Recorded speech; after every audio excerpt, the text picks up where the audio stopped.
আসসালামু আলাইকুম রহমতুল্লাহ। সম্মানিত সুধী, আজকে 10/7/2024 ইংরেজি সোনগাছা আকন্দবাড়ি রওশনারা বেগম হাফিজিয়া মাদ্রাসায় কয়েকজন ছাত্রকে হিফজ প্রদান ও বেশ কয়েকজন ছাত্রদের হাতে কোরআন শরীফ তুলে দেওয়া হবে।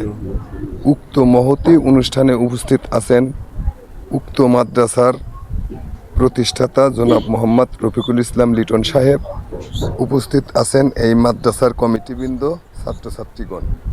এ পর্যায়ে আপনাদের মাঝে বক্তব্য রাখবেন সোনগাছা আকন্দবাড়ি রওশনারা বেগম হাফিজিয়া মাদ্রাসার প্রতিষ্ঠাতা পরিচালক জনাব মোহাম্মদ রফিকুল ইসলাম লিটন সাহেব।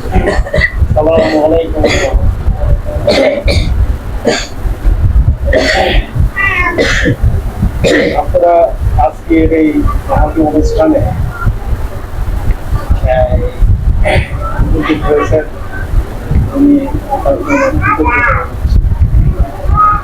আমরা সাধারণ লেখাপড়া করেছি, আমাদের এখন উপলব্ধি করি যে আসলে আমাদের সময়, সেই সময় আমরা যেভাবে লেখাপড়া করেছি, আসলে মাদ্রাসা লাইনে পড়াশোনা করা সেই অভাবটা এখন অনুভব। তারপরে এখানে আমাদের একটা কবরস্থান, সম্মিলিতভাবে আমাদের যে গোষ্ঠী একটা সময় একত্রেই ছিলাম। আমার 2 দাদা এইদিকে, 3 দাদা এইদিকে, 1 দাদা এইদিকে।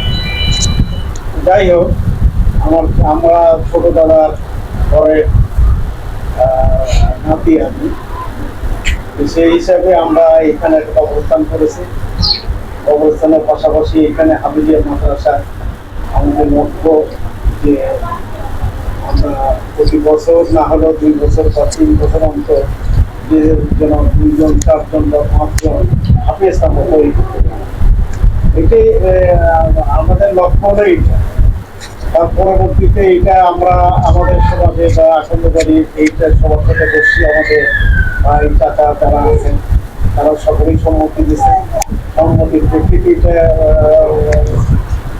এইখানে তৈরি করা হয়েছে এবং তাদের প্রত্যক্ষ পরোক্ষভাবে সহযোগিতার প্রেক্ষিতেই কিন্তু আমরা এই পর্যন্ত আসছি। আরও আমাদের ইচ্ছা আছে ভবিষ্যতে আরও এইটাকে আরও বৃহৎ করব। আমরা না করি, আমাদের পরবর্তী যারা আছে তারা করবে। এবং যেমন আমার ছেলেকেও বলছে যে হ্যাঁ, এটা আমি দেখবো, আমরা দেখবো।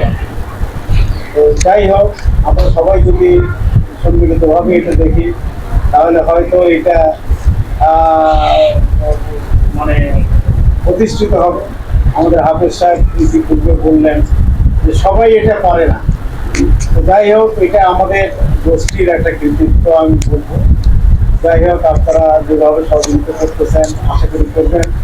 ছাত্র দিয়ে, তারপরে মূল্যবান দিয়ে আপনার মনে করেন যে পরামর্শ দিয়ে এটা সহযোগিতা করবেন, যাতে আমরা এটা আগে এগিয়ে নিয়ে যেতে পারি এবং এই মাদ্রাসার ভবিষ্যৎ হয়।